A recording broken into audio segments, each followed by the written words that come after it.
A gente identifica na avaliação pré-operatória os fatores de risco. A gente vê, já sabe qual é o paciente que tem mais chance de fazer lago oftalmo no pós-operatório, de ter uma retração, e a gente tem como evitar.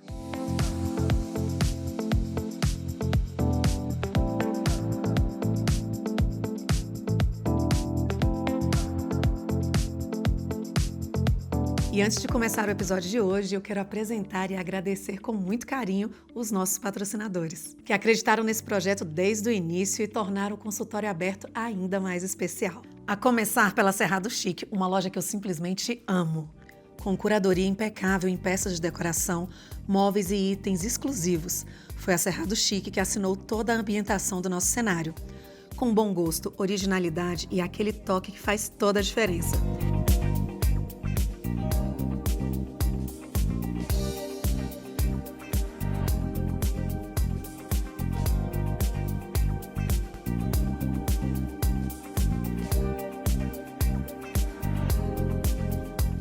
Para você que está nos acompanhando, tem 10% de desconto exclusivo na Cerrado Chic, para que você possa transformar os seus ambientes com elegância. O QR Code já está aqui e o link já está aqui na descrição.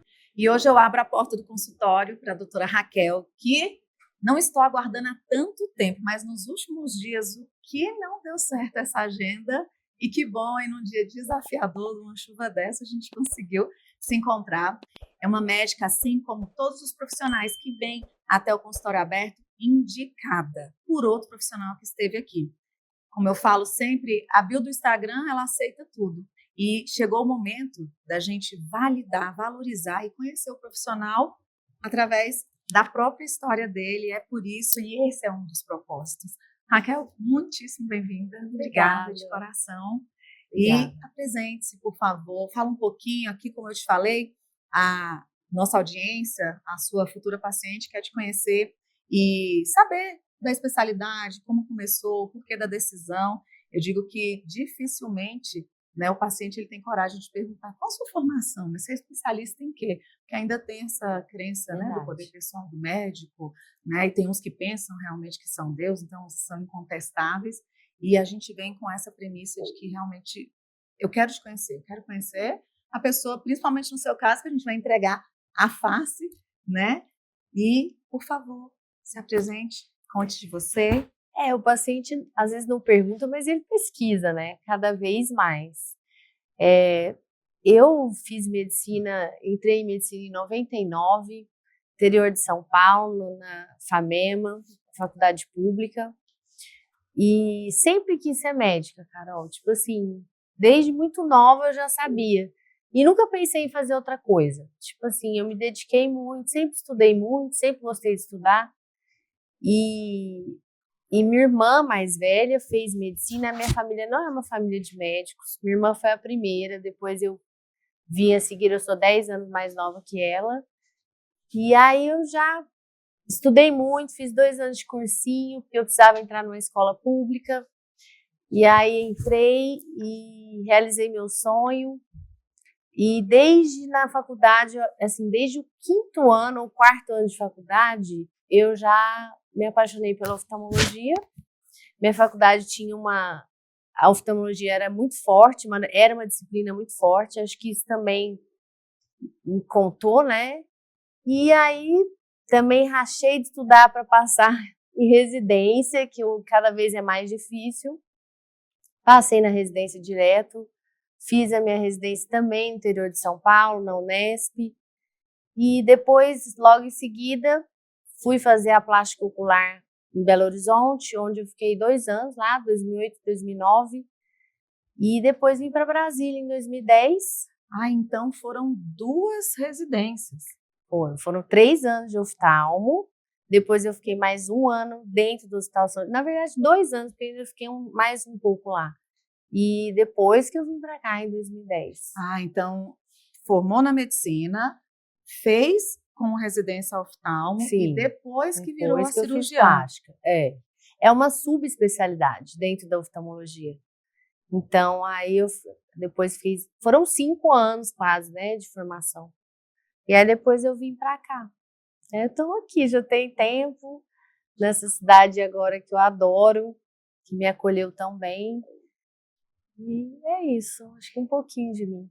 Só para a gente continuar um pouquinho, ainda na questão do seu desejo de gostar de estudar, você continuou em um certo momento também outras graduações, porque identificou que tinha algo mais ou que precisava de algo mais no olhar, na estética, não é isso? Porque uma das suas formações, Sim. inclusive, também é na estética Sim. do olhar ocular, como é que a gente fala? Então, eu acho que a plástica ocular mudou muito, né? Quando eu fiz em 2008, a gente quase não tinha nada além da cirurgia para oferecer. E eu falo que eu fiz uma plástica muito raiz, né? Tipo assim, a gente fazia muita patologia, muita doença, né? E pouca estética. Porque na época, assim, fazia muita estética, mas assim, a gente conseguia entregar, assim, a cirurgia. Não existia laser, não existia toxina botulínica, assim, fazia, mas muito pouco.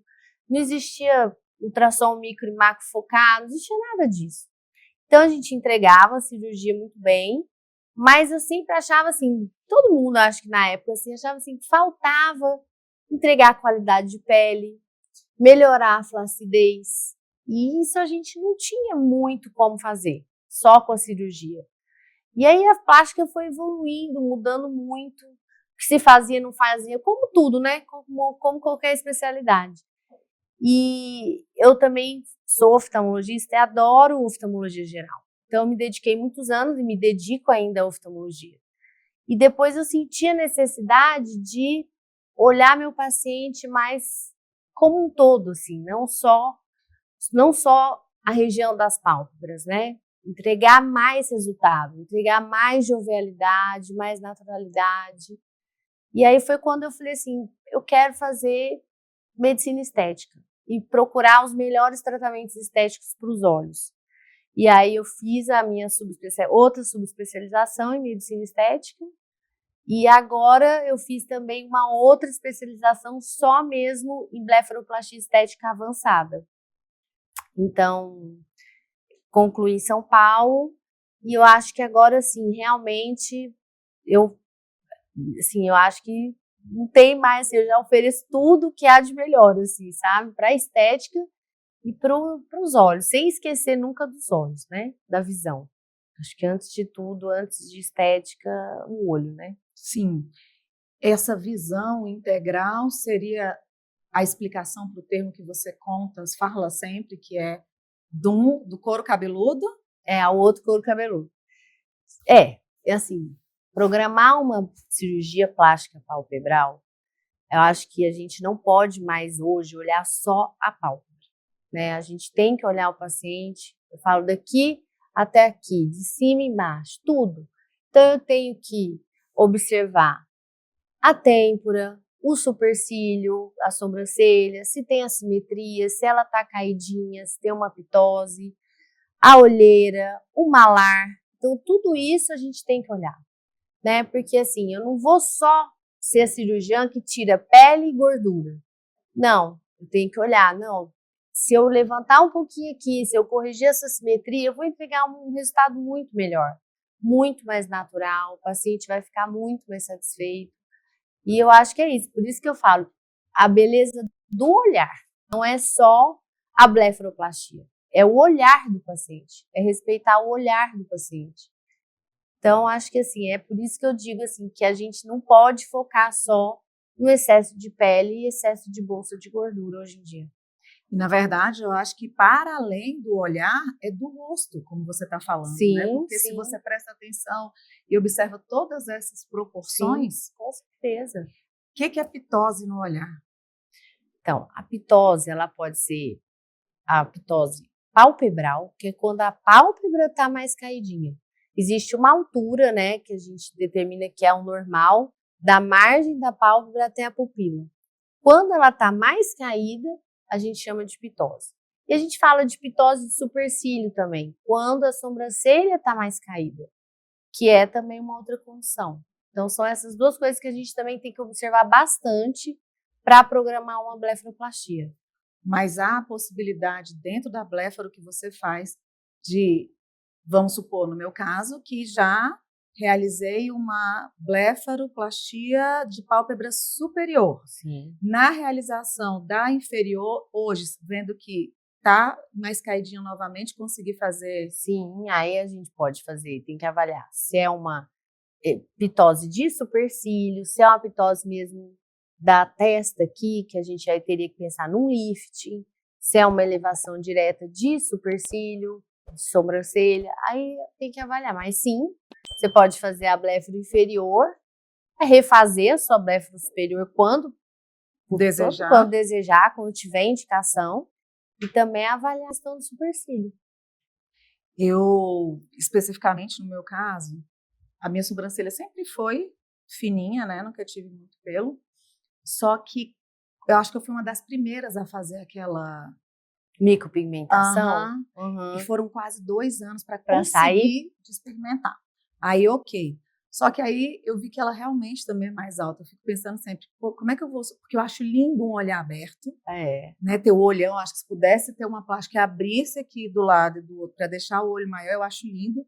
Mas não é o formato do meu olho, ainda tem esse ossinho aqui maior. Sim. Aí, assim, por isso sempre Só que eu acho que é se o subir, seu olhar. para onde vai essa sobrancelha, mulher?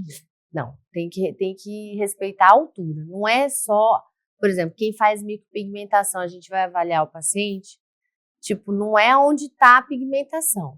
A gente sabe onde tem que estar o supercílio. Às vezes a pessoa arqueia a sobrancelha, mas ela tem pitose de supercílio, essa parte está caída. É porque a micropigmentação, ela disfarça e às vezes você tem até uma dificuldade em avaliar. E você tem paciente. Como suspender aqui por baixo Sim. e não aqui por cima? Não, aí tem uma técnica que é a elevação direta de supercílio, que corta bem juntinho aqui, ou só da cauda, onde se você elevaria só aqui, ou dela total, assim, que é a elevação direta. Ficou muito tempo abandonada, assim, quase no começo, assim, por exemplo, em 2008 e 2009, muitos profissionais não faziam, e aí voltou a se fazer muito a técnica de Castanhares, que é a elevação direta.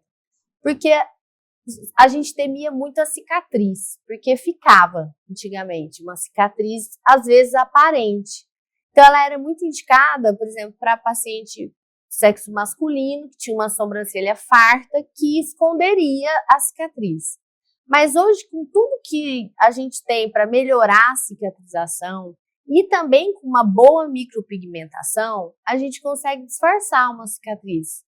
E ela fica quase inaparente. Hoje, uma elevação direta fica uma cicatrização ótima. Então, vamos ver se eu entendi. Se eu for fazer uma elevação de sobrancelha, não quer dizer que eu vou subir a minha testa e minha sobrancelha vem para cá. Não. Aqui continua, a gente vai cortar aqui, você vai resolver por aqui. Como é que se eleva? você tiver uma pitose só de supercílio, quer dizer, só a sua sobrancelha for caída, essa região ainda tiver uma boa sustentação, não tiver flácido, não tiver caído aqui também, aí não tem necessidade de fazer um lift, né, coronal aqui, que seria uma cirurgia maior, né, que até com mais riscos, assim, mas às vezes a indicação é lift mesmo, sabe? Mas assim, dá para fazer a elevação direta do supercílio, só do supercílio. E você realiza todo esse processo, tanto da... Sim, no mesmo momento da cirurgia. Que maravilha! No mesmo momento. Porque, assim, é até assim, se você vê que tem uma queda de supercílio, é importante você corrigir junto com o excesso de pele. Porque senão você pode, se você não corrigir, dá para ficar sem corrigir, mas não vai dar aquela abertura do olhar, que às vezes o paciente espera. E assim, eu gosto sempre de conversar bastante com o meu paciente, alinhar a expectativa, porque tem que falar. A sobrancelha, olha, se a gente só fizer retirar o excesso de pele, isso aqui vai continuar caído. Então, assim, não vai ter o resultado que você quer e nem que eu quero também. Então, aí, eu sempre falo, tem que corrigir as duas coisas. É olhar o paciente, não é só pele, não é só gordura na pálpebra, é tudo. Então, assim, você entrega um resultado muito melhor. Aproveitando que eu não fui ainda para nenhuma das perguntas que eu tenho aqui no bloco, eu estou já fazendo a minha consulta aqui, doutora, a questão da pálpebra inferior, que sempre é supostamente, né, é mais preocupante, porque pode acontecer, tem um nomezinho específico que ela ficar aberta. Retração. Retração. Explica um pouco sobre a diferença do risco, do que pode acontecer, dos resultados não desejados da pálpebra superior e da inferior. A pálpebra inferior, assim, ela é uma cirurgia um pouco mais delicada, né? E que aumenta um pouco o tempo cirúrgico também. Só a superior é uma cirurgia mais rápida. Ela tem menos bolsas, a gente geralmente só acessa uma bolsinha. Às vezes, se precisar, a central também, mas é uma bolsa mais medial.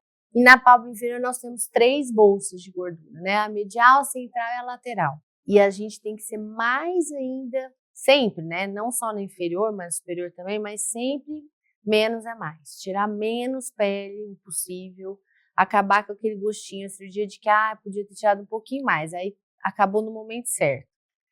E uma das complicações que a gente vê muito, às vezes, no consultório, e que pode acontecer, mesmo você sendo assim tecnicamente perfeito, é uma complicação que às vezes acontece pela própria, às vezes, muita flacidez, ou às vezes um inchaço anormal no pós-operatório, ou paciente, a gente identifica na avaliação pré-operatória os fatores de risco. A gente vê, já sabe qual é o paciente que tem mais chance de fazer lagoftalmo no pós-operatório, de ter uma retração, e a gente tem como evitar, fazer uma abordagem cirúrgica diferente, acrescentar uma cantopexia, um tarsal strip, que é quando você fixa o cantinho para ficar mais firme. Mas assim, é ruim quando acontece porque você pode causar um problema para o paciente, às vezes definitivo. Ele fica com lagoftalmo que às vezes é difícil de reverter ou mesmo a gente pode fazer uma cirurgia, tentar melhorar, mas às vezes é difícil. Ele pode ficar com lagoftalmo ou um piscar deficiente, não pisca direito, até de forma definitiva. E aí ele vai ter lesão de córnea, vai ter uma ceratite, e isso causa um desconforto, uma dor, e é um quadro assim grave, que afeta a visão do paciente, né? Pode afetar a saúde ocular. Então, assim, eu sempre falo que entre a estética e a saúde dos olhos, eu sempre vou pensar na saúde dos olhos. Então, se é uma coisa que eu acho que a pessoa não deve fazer, que não vai ficar bom, que pode complicar ou pode dar errado, eu sempre vou priorizar a saúde ocular do meu paciente. Porque eu sou oftalmologista. Então, assim, é claro que eu quero jovialidade, que ele fique mais assim, satisfeito esteticamente com a sua imagem, autoestima, mas sempre respeitando os olhos. Falando em jovialidade, é verdade que a primeira parte do nosso corpo a envelhecer é o olho. Qual o impacto disso que você percebe cada dia mais e mais dentro do consultório com relação à autoestima, né, autoimagem, maquiagem? Nossa, muito. Tipo assim, a pele da pálpebra é a mais fina do corpo. Então, assim, por isso ela envelhece antes. Todo mundo já começou, a primeira ruguinha, assim, a aposto de todo mundo é o pé de galinha. É aquela ruguinha aqui no fim dos olhos aqui. E essa é a primeira região. Então, assim, a região dos olhos é a primeira a envelhecer. A primeira a ter os sinais de fotoenvelhecimento também. Então, assim, é pela pele que é muito fina. Aí a paciente, uma das queixas muito comuns, assim, ai, doutora, eu tô passando maquiagem, minha maquiagem tá borrando, eu não vejo mais a minha sombra, tipo, a sombra fica escondida atrás do excesso de pele. Ou então, eu vou praticar uma atividade física, meu filtro solar escorre para os olhos, aí arde, aí tem irritação. Ou então, o paciente fala, eu vou fazer a maquiagem, a pálpebra inferior toda craquela. Então, assim, é uma queixa assim, muito recorrente, muito comum, que realmente incomoda o paciente, tanto mulher quanto homem acaba se queixando disso, da região dos olhos. É a primeira a envelhecer, com certeza. A gente falou dos problemas que podem acontecer com relação à pálpebra inferior, mas acredito que ainda tem muitos mitos que o paciente, né, te relata ali no dia a dia com relação à blefaroplastia, no todo, tanto superior quanto inferior. Quais são eles? Quais os principais medos? Eu vou ficar com medo de não fechar mais o olho. Esse é um medo do cirurgião, não é um medo do paciente. O medo principal do paciente é a cicatriz. E não é o medo do cirurgião. Tipo assim, a gente sabe que a pele, por ser muito fina, é uma pele também que cicatriza muito bem. Então, assim, a cicatriz da blefaroplastia, ela é praticamente inaparente. Primeiro porque na superior a gente faz bem nessa dobrinha, bem no sulco palpebral. Então, quando o paciente está de olho aberto, ela fica completamente escondida. E quando fecha os olhos, também é assim, geralmente é completamente inaparente. E a de baixo também, que é bem abaixo ali da linha dos cílios. Então, assim, ela fica bem numa ruguinha natural que a gente tem. Então, assim, a cicatriz é muito tranquila. Fala assim que existe um processo, né? Quando a pessoa decide operar até o final do resultado. A blefaroplastia eu falo em 6 meses até. Então, assim, no final de 6 meses, a cicatriz praticamente não existe mais. O paciente nem consegue achar onde foi operada. E assim, isso eu sempre falo, não vai ficar assim. A paciente fala, mas doutor, eu tenho queloide. Minha cicatrização é horrível. Eu falo, não preocupa, no olho é muito raro isso acontecer. Não tem queloide na pálpebra. Pelo menos assim, muito raro mesmo. E um olho ficar diferente do outro? Isso pode acontecer. Tipo assim, talvez ele já tivesse uma simetria, né? Todo mundo é um pouquinho assimétrico. Mas se você às vezes não observa algumas assimetrias, tipo se ela tem uma pitose, isso não é visto, não é corrigido, pode ficar mais aparente depois da cirurgia. Então aí, ou então, você mexer no canto, né, fazer uma cantopexia que às vezes muda o formato do olho do paciente. Também ele fala, nossa, eu não tinha esse olhar, né, tá diferente, meu olho tá diferente. Então, assim, são coisas que a gente tem que avaliar muito, por isso é tão importante a avaliação pré-operatória. É tanto quanto a cirurgia, o que a gente programa, depois na hora da marcação, o que a gente marca também, para depois a execução ser perfeita e o resultado satisfatório. Maravilha. Vamos pensar numa linha cronológica. O que você me diz de, primeiro, o porquê que é importante fazer uma blefaro com um cirurgião plástico ocular. O que eu posso fazer com um cirurgião plástico ocular ou um cirurgião plástico geral. Sim. Não é isso? Sim. Você pode me explicar, nos clarificar esse ponto, que na sequência, se você quiser, inclusive, emendar, que você não está no climatério e não vai esquecer, assim como eu, já esqueci o que eu ia falar agora. Tá vendo? Tá, lembrei. Na linha cronológica, não precisa cortar, pode deixar desse jeito, porque aí o pessoal vê o que acontece no climatério, o que é um brain fog, mas ele não vai me vencer. Isso é normal. De jeito nenhum. A pessoa quer fazer o deep plane, já está nesse momento de fazer uma plástica, só que ela também opta por fazer a pálpebra com um cirurgião. O que se deve fazer primeiro? O que você acredita que seja o ideal, já que você também tem essa ampla qualificação na estética? Faz primeiro a pálpebra, depois vai fazer esse deep plane? Como que isso tem que acontecer? Eu acho que como a região dos olhos é a primeira, geralmente é a primeira queixa. Hoje a blefaroplastia é a cirurgia plástica mais realizada. Então, passou a mama, passou a lipo, e eu acho assim, a blefaroplastia nem sempre é só estética. Se existe um excesso muito grande de pele, se existe uma pitose associada, que é quando o olho está mais baixo, isso atrapalha o paciente até enxergar. O campo de visão do paciente pode ficar comprometido. Então, a função pode ficar comprometida. E aí a indicação realmente deixa de ser só estética para ser uma indicação mesmo clínica, e o paciente vai notar melhor até do campo de visão dele. Então eu acho assim, quando existe uma dermatocase importante, bolsões muito proeminentes, eu acho que a blefaroplastia tem que ser realizada. Não existe nenhum tratamento estético que consiga retirar excessos de pele. Então, assim, por mais que existe ultrassom micro, macrofocado, laser, tudo que a gente tem hoje, o excesso de pele só sai com a cirurgia. Então, assim, a blefaroplastia não é só estética, ela é também funcional. Sim.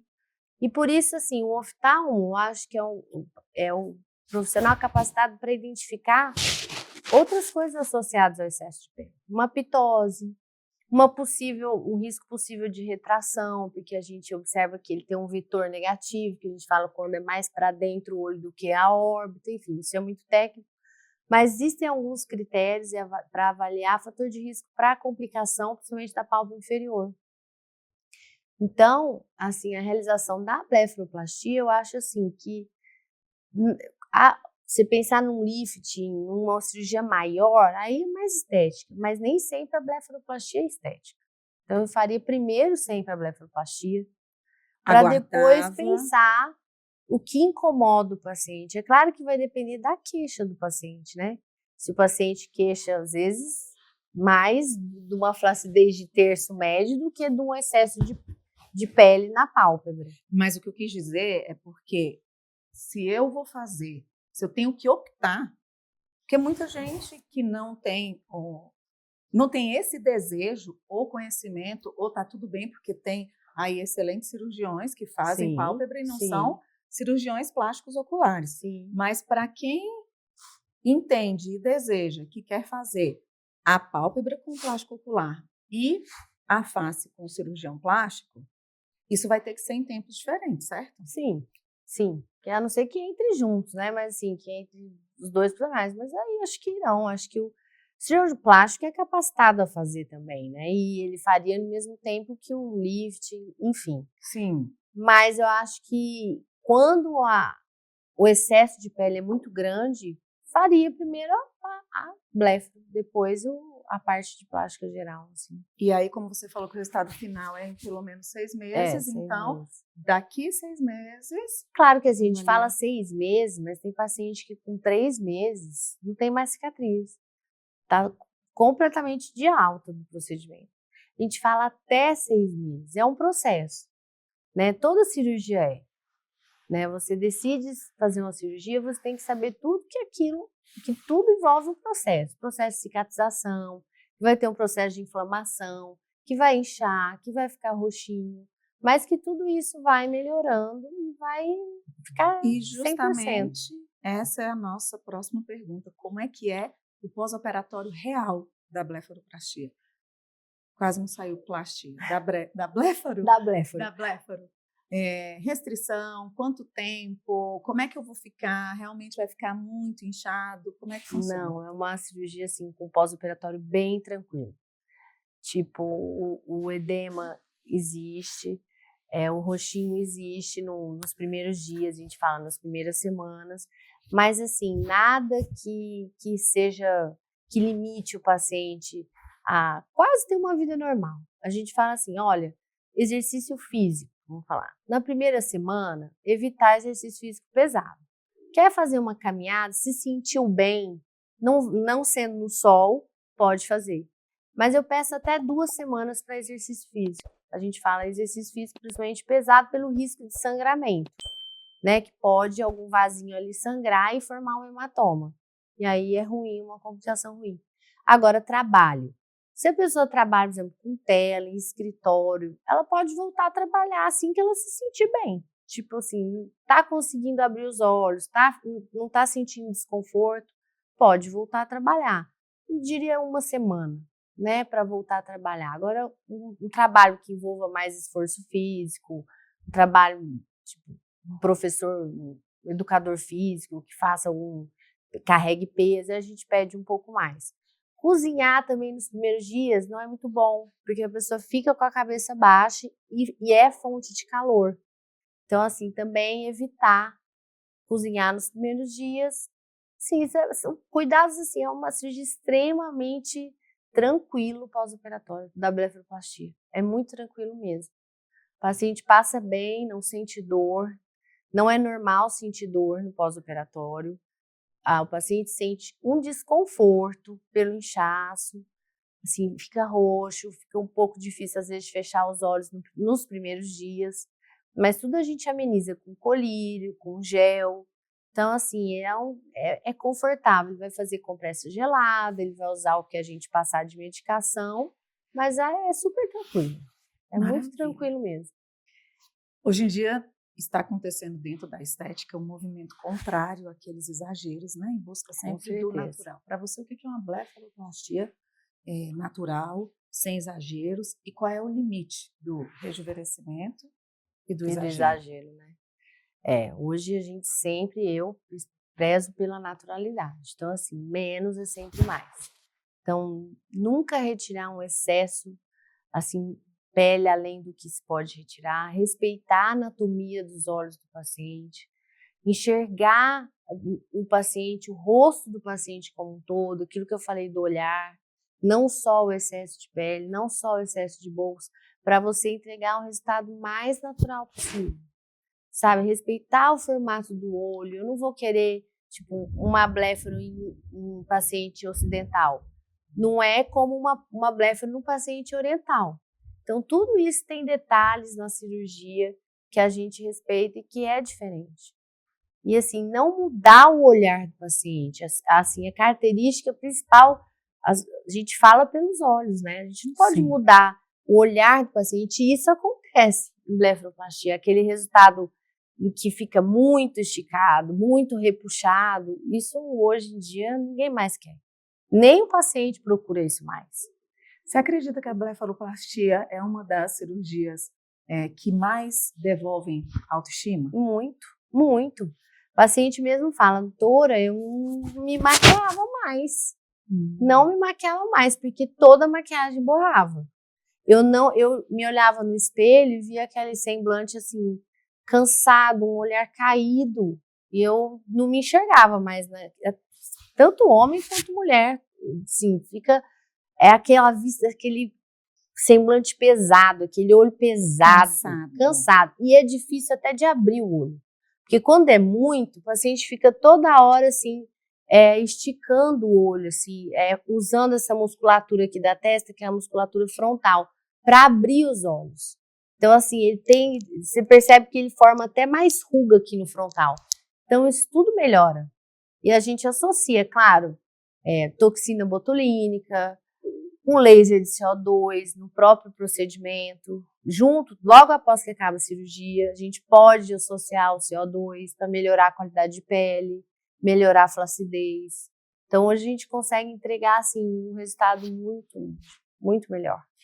Você falou de um resultado melhor associando tecnologia. E Sim. o que continuar fazendo para manter por mais tempo um resultado bonito? Primeira coisa, né? Sol. A gente fala no pós-operatório não pode, né? Então, a gente evitar. Usar óculos solar, por exemplo, não é só também vaidade. É proteção para os olhos. Para a região dos olhos também. Então, evitar sol. Hidratar muito a pele da pálpebra, a pálpebra inferior. Então, skincare é importante, sabe? Você manter a pele da pálpebra hidratada, você vai ter um resultado melhor, tanto na cicatriz, quanto também depois na maquiagem, você vai ter sempre, a gente já sabe disso. Eu acho que são os cuidados assim que a gente tem com a pele, com o rosto, a gente tem que ter com os olhos também. Usar produtos próprios para a região dos olhos. E manter a toxina em dia, não é para fazer a cada 2 anos, é para fazer a cada 6 meses. Fazer bioestimulador, laser para a região dos olhos, ultrassom micro e macro focado, porque a flacidez vai continuar. O processo de perda de colágeno, a flacidez, isso tudo vai continuar. Então a pele você tem que cuidar assim como cuida da pele do rosto todo. Você deseja ser referência em estética, né, nos próximos anos? Sim. E quais são os caminhos que você está aí construindo hoje para que isso aconteça? Olha, Carol, me dedicando assim, eu quero me dedicar, eu não pretendo parar de fazer oftalmologia, porque eu gosto muito de oftalmo, mas assim, eu quero me dedicar cada vez mais à blefaroplastia. Eu decidi fazer mesmo a blefaroplastia estética, me dedicar à estética e estudar, sempre me atualizar, sempre me aprimorar. Sou incansável em relação a isso, então entregar sempre o que tem de novo, o que tá acontecendo, o que puder entregar de melhor para o meu paciente é o que eu busco todos os dias no meu consultório. Qual o critério que você utiliza para escolher um profissional, seja ele de que área for, para atender sua filha, por exemplo, se fosse para fazer uma blefaroplastia, uma cirurgia, né, estética? Qual o critério que cada paciente e o mesmo critério que você faz para a escolha desse profissional? Eu acho que assim, a área da estética até tem sido invadida por profissionais não médicos, então acho que primeiro de tudo, né, quem cuida da pele é o dermatologista, quem cuida dos seus hormônios é o endocrinologista, quem cuida dos seus olhos é o oftalmologista. E a gente tem que saber que existem as especialidades, que você tem que procurar sempre um profissional que tenha RQE, que seja especialista, que tenha feito uma boa formação, né? Buscar confiança e ter empatia com o seu médico, confiar no seu médico, né? Isso é relação médico-paciente, que é tão importante. Mas a formação é essencial, Carol. Tipo assim, a gente vê às vezes o paciente faz um procedimento, às vezes não sabe nem se a pessoa que fez o procedimento estético dele é médico. Às vezes faz o exame de vista dentro da ótica com um profissional que não é médico, que é optometrista. Passa a vida fazendo isso. Aí chega no consultório cego por glaucoma. Por quê? Ninguém examinou esse paciente. Ele passou a vida sem saber que tinha glaucoma. Então, como é perigoso isso? Então, assim, quem cuida dos olhos é o oftalmologista. Quem é responsável pelos seus olhos é o seu médico oftalmologista.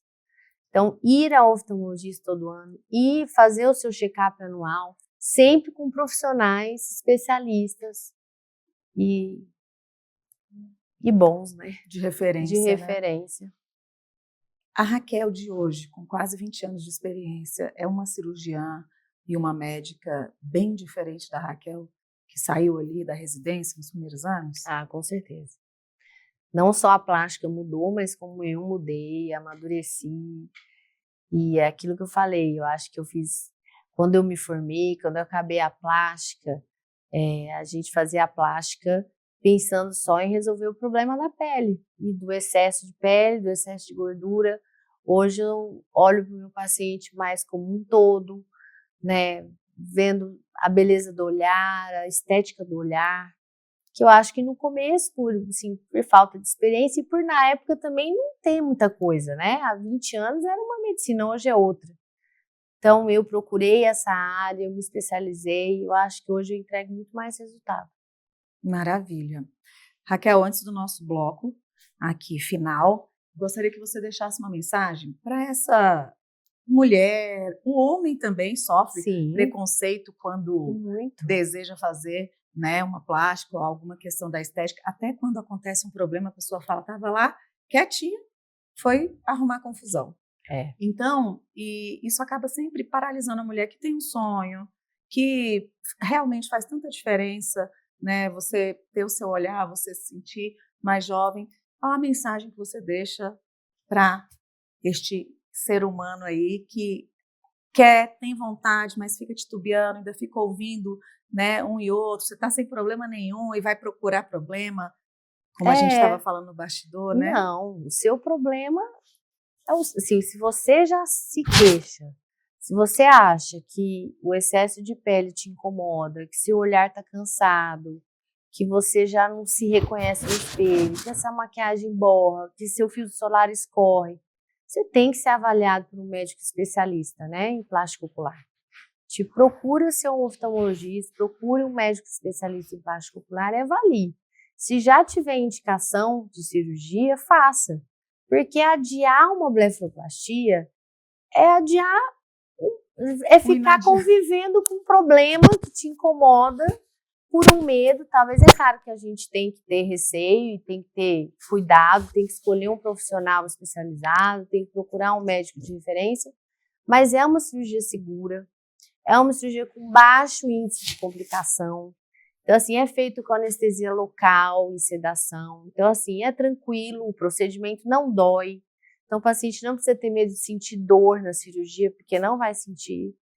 E assim, adiar a cirurgia, procurar um tratamento estético.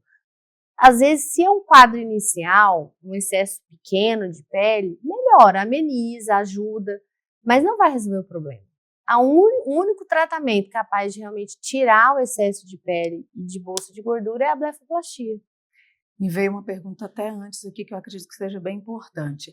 Eu preciso esperar tanto tempo, ficar com muita bolsa, porque faz uma vez só. Qual é o momento ideal? Porque o momento ideal é o momento que você tem indicação de fazer. Não existe idade para a blefoplastia.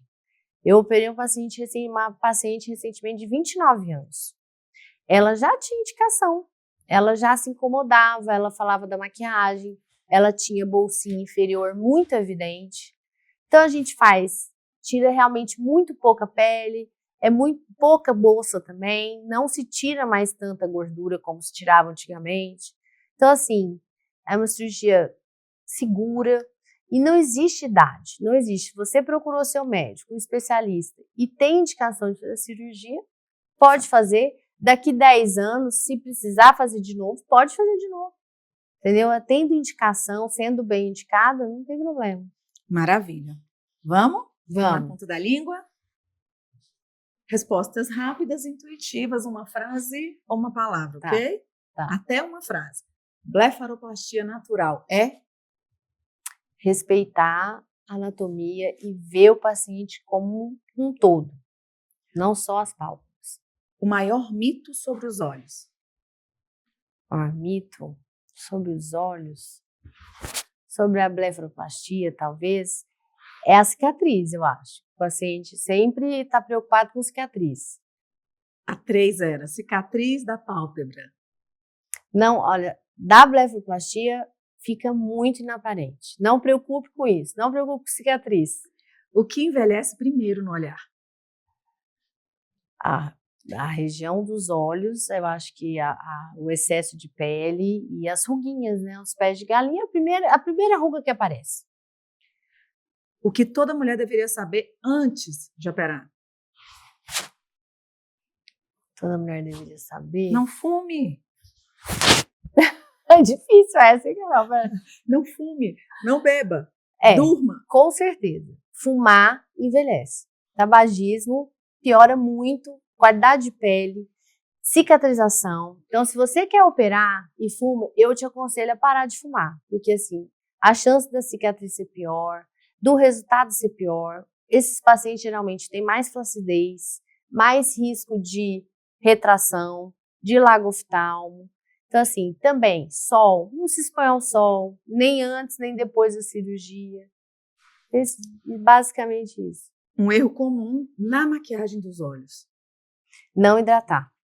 Se você não hidratar a sua pele, principalmente da pálpebra inferior, vai craquelar. Tipo, se você não cuidar da sua pele, nenhuma maquiagem vai ficar boa. Nenhum produto vai ser top. Pode ser a base. Pode, a mais cara não vai ser boa. Seu principal compromisso como cirurgiã? Ser tecnicamente perfeita, mas olhar meu paciente como um todo. Não só, o que eu falei já várias vezes, não só a pálpebra. Beleza para você é? Naturalidade. A cirurgia que mais te emociona? Acho que a cirurgia que sempre me emocionou muito dentro da oftalmologia é quando você devolve visão ao paciente. O paciente cego volta a enxergar. Tipo uma catarata total, quando você retira, o paciente volta a ver imediatamente. Você faz esse tipo de cirurgia também? Fiz muito, hoje não faço mais. Não faço catarata. O futuro da estética ocular é? Cada vez mais naturalidade. Cada vez retirar menos. Cada vez investir também em tecnologia. É o que a gente tem visto. Obrigada. De nada, adorei. Acho que eu vou bater lá. Você bateu na porta do meu, eu vou bater na porta do seu consultório. Vai ser uma honra, obrigada. Doutora, obrigada mesmo, foi um prazer te conhecer. Prazer foi meu, Carol. Vocês devem estar aí enxergando esse rostinho dela, jovial, carinhoso, e eu acho isso tão importante também, esse acolhimento que, né, quando a gente encontra um profissional que tem ali no olhar, eu acho que ser médica, mulher, traz isso não dizendo que, né, o homem não, mas a mulher tem A esse mulher tem cuidado, essa sensibilidade, né, maior, assim, com certeza. Obrigada mesmo. Obrigada a E você. para você, espero que tenha gostado tanto quanto eu. Como sempre, vou deixar aqui na descrição como encontrar a doutora, as redes sociais e até o próximo consultório aberto.